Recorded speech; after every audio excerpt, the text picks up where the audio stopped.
இளம்பெருமான் அடிகள் செய்த சிவபெருமான் திருமும்மணி கோவை. பாடல் 19. கொற்றத்துப்பின் பொற்றை என்ற சுணங்கையம் செல்வத்து அணங்குதரு முதுகாட்டு பேய்முதிர் ஆயத்து பிணவின் கொழுன நின் ஏர்கடல் கவையி இளங்கிதழ் தாமம் தவழ்தரு புனல்தலைப்படுனர் அவலமாக்கடல் அழுந்தலோ இலரே.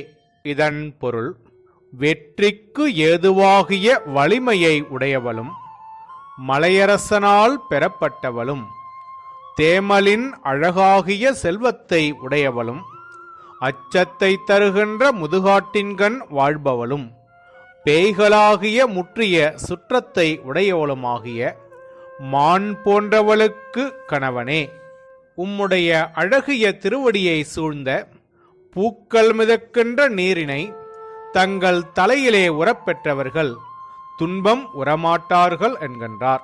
சிவபெருமானுடைய பாதத்தீர்த்தம் தலையிலே படப்பெற்றவர்களது துன்பங்கள் நீங்கியொழியும் என்பது இப்பாடலின் கருத்தாகும்.